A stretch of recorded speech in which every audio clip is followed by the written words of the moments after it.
আসসালামু আলাইকুম। খুরশেদা কাকুলি আমন্ত্রণ জানাচ্ছি এনটিভির মধ্যাহ্নের খবরে। প্রধানমন্ত্রী তারেক রহমানের সঙ্গে সৌজন্য সাক্ষাৎ করেছেন ঢাকায় নিযুক্ত সৌদি আরবের রাষ্ট্রদূত ডক্টর আবদুল্লাহ জাফর এইচ বিন আবিয়া। সচিবালয়ের মন্ত্রিপরিষদ বিভাগে এর সাক্ষাৎ অনুষ্ঠিত হয়। এ সময় সৌদি ক্রাউন প্রিন্স মোহাম্মদ বিন সালমান আল সৌদের একটি চিঠি প্রধানমন্ত্রীর হাতে তুলে দেন সৌদি রাষ্ট্রদূত। এছাড়া বৈঠকে দুই দেশের স্বার্থ সংশ্লিষ্ট বিভিন্ন বিষয় নিয়ে আলোচনা হয়।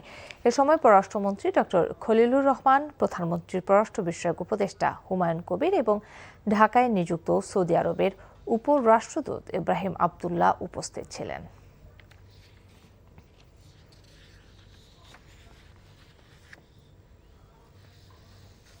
পল্লী উন্নয়ন বর্তমান সরকারের অন্যতম প্রধান এজেন্ডা মন্তব্য করে স্থানীয় সরকার মন্ত্রী মির্জা ফখরুল ইসলাম আলমগীর বলেছেন, নির্বাচনী প্রতিশ্রুতি অনুযায়ী পল্লী উন্নয়নে নির্বাচিত সরকার কাজ করছে। সকালে রাজধানীর শ্রীডাব মিলনায়তনে আন্তর্জাতিক পল্লী উন্নয়ন দিবস ও শ্রীডাবের ৪৭তম প্রতিষ্ঠাবার্ষিকী উপলক্ষে আয়োজিত অনুষ্ঠানে এ মন্তব্য করেন তিনি।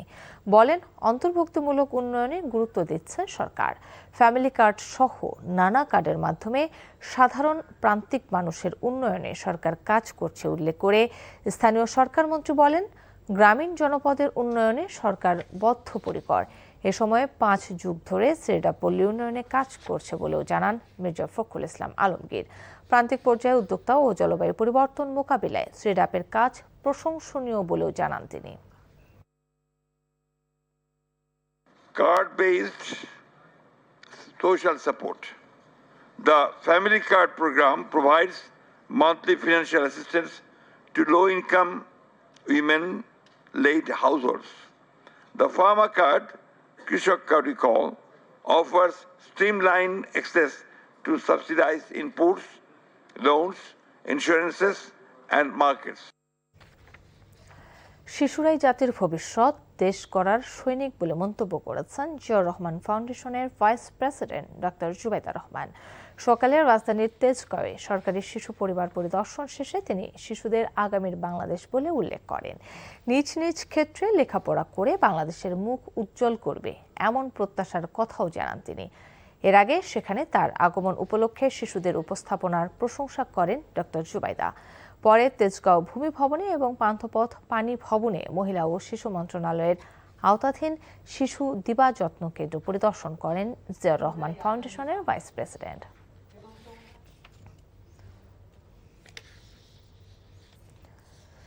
লেখক ও গবেষক বাংলা একাডেমির সাবেক সভাপতি অধ্যাপক আবুল কাশেম ফজলুল হকের প্রতি শ্রদ্ধা জানিয়েছে বাংলা একাডেমি। সকালে 10:30টায় বাংলা একাডেমি প্রাঙ্গণে তার দ্বিতীয় জানাজা অনুষ্ঠিত হয়। জানাজা শেষে তার প্রতি শ্রদ্ধা নিবেদন করা হয়।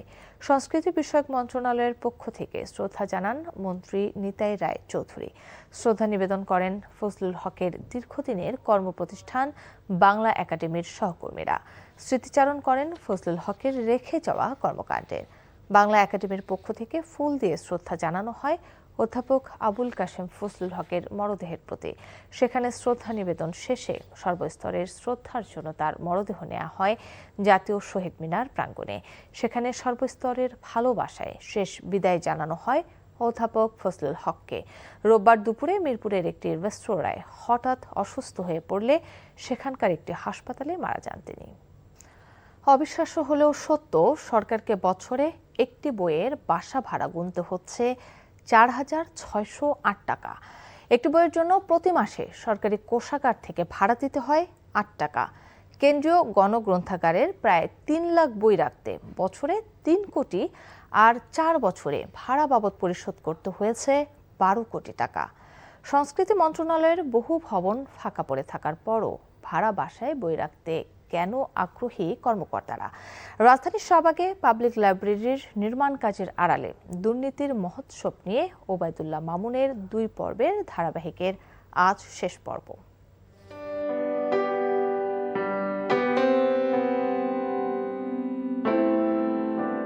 সেলফে সাজানো সারি সারি এই বইগুলো স্থায়ী বাসিন্দা ছিল পাবলিক লাইব্রেরির পুরনো ভবনে। নতুন ভবন তৈরি হচ্ছে, তাই ভাড়া বাসায় জায়গা হয়েছে 3 লাখ বইয়ের। একটি বইয়ের জন্য মাসে সরকারকে ভাড়া গুনতে হচ্ছে 8 টাকা।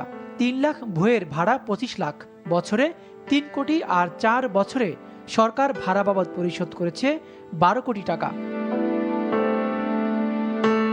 2022 সাল থেকে ইঞ্জিনিয়ার্স ইনস্টিটিউশনের 2টি ভাড়া ফ্লোরে রাখা হয়েছে এসব বই। আশঙ্কার বিষয় হচ্ছে জাতীয় গণগ্রন্থাগার নির্মাণ কবে শেষ হবে এ বিষয়ে সুস্পষ্ট বলতে পারছে না কেউই। প্রকল্প পরিচালক বলছেন, সংস্কৃতি মন্ত্রণালয়ের জায়গা থাকা সত্ত্বেও সেখানে বই না রেখে অন্যত্র ভাড়া রাখায় প্রতি মাসে 3 কোটি টাকা গচ্চা দিচ্ছে সরকার। তৎকালে যারা সিদ্ধান্ত নিচ্ছে, আমি শুরুতেই এখানে যখন জয়েন করি তখন আমার কাছে একটু বিস্ময় লেগেছে। কপিরাইট বিল্ডিং ছিল আগারগাঁওয়ে, তৎকালে তো আমাদের ইয়েতে ন্যাশনাল লাইব্রেরির কথা বাদ দেন, কপিরাইট বিল্ডিংটাতে ছিল, ওখানে তো আমরা স্থানান্তর হইতে পারতাম, আমাদের লাইব্রেরি অন্তত যেতে পারতো। অবশ্যই বাঁচত, কারণ ওটা সরকারের টাকা। এখন তৎকালীন যারা সিদ্ধান্ত নিচ্ছে। আর পাবলিক লাইব্রেরির অস্থায়ী কার্যালয়ও খোলা হয়েছে 5 স্টার হোটেল ইন্টারকন্টিনেন্টালে। এই হোটেলের বর্ধিত অংশ উচ্চমূল্যে ভাড়া নিয়ে চলছে কার্যক্রম, যা স্বাভাবিক ভবনের চেয়ে কয়েক গুণ ভাড়া বেশি। এছাড়া এ প্রকল্পে ভুতুড়ে কাণ্ড ঘটেছে আসবাবপত্র কেনাকাটায়ও। ভিআইপি সোফা প্রতিটির জন্য বরাদ্দ রাখা হয়েছে 1,68,000 টাকা, যা বাজার মূল্যের চেয়ে অনেক বেশি। সাধারণ সোফা প্রতিটির দাম 87,000। এছাড়া 6 ফুটের একটি সেক্রেটারির টেবিলের দাম রাখা হয়েছে 75,000 টাকা, যা 22 থেকে 25,000 টাকায় মিলবে। প্লাইউডের কম্পিউটার টেবিল 47,543 টাকা, যার বাজার মূল্য 3 থেকে 3,500 টাকা। এছাড়া কর্মকর্তাদের জন্য এক একটি চেয়ারের দাম নির্ধারণ করা হয়েছে 32,000 টাকা। আর অডিটোরিয়ামের প্রতিটি চেয়ার 29,000 টাকা, যা প্রতিষ্ঠান ভেদে 10 থেকে 15,000 টাকা। এ বিষয়ে গণপূর্তের উড ডিভিশনের বক্তব্য জানতে সংশ্লিষ্ট নির্বাহী প্রকৌশলী জাহাঙ্গীর আলমের অফিসে গিয়েও কোনো বক্তব্য পাওয়া যায়নি। সরকারি অর্থের অপচয় দাবি করে দুর্নীতি দমন কমিশনকে তদন্ত করার আহ্বান জানিয়েছে টিআইবি। কতটা অপরিকল্পনাহীনতা, কতটা যোগসাজশ বা কতটা দুর্নীতির সুযোগ রয়েছে, আমার মনে হয় এক্ষেত্রে আমাদের দুর্নীতি দমন কমিশন এটা দেখতে পারে। Obaidullah Mamun, NTV news, Dhaka. বস্তুনিষ্ঠ সংবাদ আর সুস্থ বিনোদনের ধারা অব্যাহত রেখে 23টি বছর পার করে 24-এ পা রাখল দর্শক নন্দিত টেলিভিশন এনটিভি। সারা দেশে জমকালো আয়োজনে পালিত হয়েছে বেসরকারি স্যাটেলাইট টেলিভিশন চ্যানেলটির জন্মদিন। জীবন আহমেদের ডেস্ক রিপোর্ট। বাংলাদেশের চেতনার আলো জেলে মুক্ত বিশ্বে উদার দৃষ্টি মেলে। অগণিত প্রিন্ট ও ইলেকট্রনিক মিডিয়ার ভিড়ে অনেকটা চ্যালেঞ্জের সাথে বস্তুনিষ্ঠ ও নির্ভুল সংবাদ পরিবেশন করে নিজেদের অস্তিত্ব ধরে রেখেছে এনটিভি। তাই প্রতিষ্ঠানটি 23 বছর পার করে 24 বছরে পদার্পণ উপলক্ষে দেশের বিশিষ্টজনেরা শুভেচ্ছা জানিয়েছেন। মৌলভীবাজারে নানা আয়োজনের মধ্য দিয়ে এনটিভির জন্মদিন পালিত হয়েছে। প্রেস ক্লাবে এনটিভির প্রতিষ্ঠাবার্ষিকীর কেক কাটেন জেলা প্রশাসক তৌহিদুজ্জামান পাভেল। এর আগে প্রেস ক্লাব প্রাঙ্গণ থেকে একটি র্যালি বের হয়। এনটিভি লম্বা সময় তারা কিন্তু জনগণকে বস্তুনিষ্ঠ সংবাদ পরিবেশন করেছে এবং আশা রাখি যে আগামী দিনেও এনটিভির এই ধরনের ধারাবাহিকতা তারা বজায় রাখবে। সুষ্ঠু যে সংবাদ তারা যে প্রচার করে, বাংলাদেশের মূল গণমাধ্যমে তাদের মূল ধারার একটি অনবদ্য অংশ হয়ে উঠেছে। নারায়ণগঞ্জে মাদ্রাসার এতিম শিক্ষার্থীদের নিয়ে কেক কেটে এনটিভির প্রতিষ্ঠাবার্ষিকী উদযাপন করা হয়েছে। সিটি কর্পোরেশনের 7 নম্বর ওয়ার্ডের আদমজি কবরস্থান কমপ্লেক্স মাদ্রাসা মসজিদে প্রতিষ্ঠাবার্ষিকীর এই আয়োজন করা হয়। এনটিভি কারো বিরুদ্ধে কুৎসা নয়, কারো বিরুদ্ধে অপপ্রচার নয়। তারা তাদের পূর্বের যে ঐতিহ্য, সেই ঐতিহ্যকে ধরে রেখে একটি সুখী সমৃদ্ধশালী বাংলাদেশ হিসেবে গড়ে তোলার ক্ষেত্রে ভূমিকা রাখবে। সংবাদ পরিবেশনের ক্ষেত্রে নিরপেক্ষতা বজায় রেখে এনটিভি আগামীতেও ভূমিকা পালন করবে বলে আশাবাদ ব্যক্ত করেছেন মৎস্য ও প্রাণী সম্পদ প্রতিমন্ত্রী সুলতান সালাউদ্দিন টুকু। টাঙ্গাইলে এনটিভির প্রতিষ্ঠাবার্ষিকীর অনুষ্ঠানে তিনি এই কথা বলেন। নিরপেক্ষতা বজায় রেখে সঠিক সংবাদ পরিবেশনের ক্ষেত্রে আগামী দিনে এই এনটিভি তার ভূমিকা রাখবে এবং সঠিকভাবে পরিচালিত হবে। জীবনের উৎসবে এনটিভির 24 বছর পদার্পণ উপলক্ষে মাগুরা প্রেস ক্লাবের সামনে থেকে একটি বর্ণাঢ্য র্যালি বের হয়। র্যালিটি শহরের প্রধান সড়ক প্রদক্ষিণ শেষে প্রেস ক্লাব মিলনায়তনে আলোচনা সভা অনুষ্ঠিত হয়। মাগুরা 1 আসনের সংসদ সদস্য মনোয়ার হোসেন খান সহ নানা শ্রেণী পেশার মানুষ অনুষ্ঠানে উপস্থিত ছিলেন। এনটিভির 24 বছর পদার্পণ উপলক্ষে কুষ্টিয়া শহরের আলামিন মহিলা এতিমখানায় আলোচনা সভা অনুষ্ঠিত হয়। আলোচনা সভা শেষে কেক কাটেন অতিথিরা। পরে এতিমদের মাঝে খাবার বিতরণ করা হয়। নেত্রকোনায় বর্ণাঢ্য র্যালি, আলোচনা সভা ও কেক কাটার মধ্য দিয়ে পালিত হয়েছে এনটিভির প্রতিষ্ঠাবার্ষিকী। নানা শ্রেণী পেশার মানুষ কেক কাটা অনুষ্ঠানে উপস্থিত হয়ে এনটিভির সাফল্য কামনা করেন। কেক কাটা, গাছের চারা রোপণের মধ্য দিয়ে মুন্সিগঞ্জে বেসরকারি টেলিভিশন চ্যানেল এনটিভির 24তম প্রতিষ্ঠাবার্ষিকী উদযাপন করা হয়েছে। জেলা পুলিশ সুপার মিনহাজুল আলম এনটিভির বস্তুনিষ্ঠ সংবাদের ভূয়সী প্রশংসা করেন।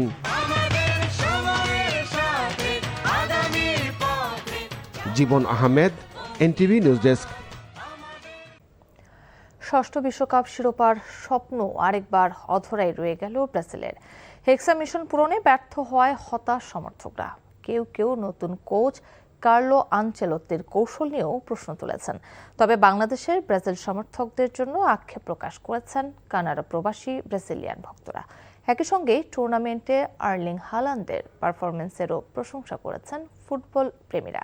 কানাডা থেকে আরও জানাচ্ছেন কুশলী আসির।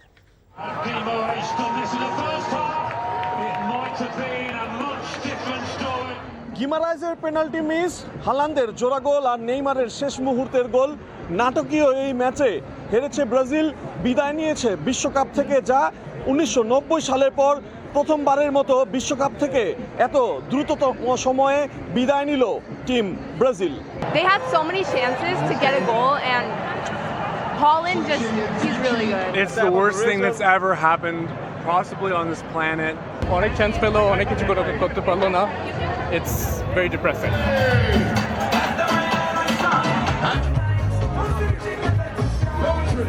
গুরুত্বপূর্ণ ম্যাচে জোড়া গোল করেছেন নরওয়ের সবচেয়ে বড় তারকা আর্লিং হালান্ড, আর সমর্থকদের চাওয়া তার হাতে উঠুক গোল্ডেন বুটের পুরস্কার। He's gonna get the golden boot. Yay, Holland! Haaland is a giant killer, I'll tell you that much. Yeah. Different monster. Like we've never seen a striker with that build. Holland is a beast. He's so hungry.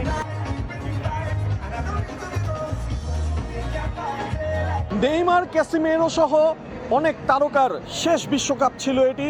তাদের জন্য শুভকামনা জানিয়েছেন ব্রাজিলের সমর্থকরা। Brazil ভালো খেলেছে, but Norway নিয়ে নিল জিত।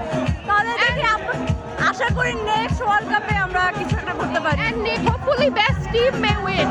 ইউরোপিয়ান স্টাইল নাকি সাউথ আমেরিকান স্টাইল, কোন স্টাইলে আসলে খেলেছে ব্রাজিল, এ নিয়েও বড় প্রশ্ন করেছেন ব্রাজিল ভক্তরা।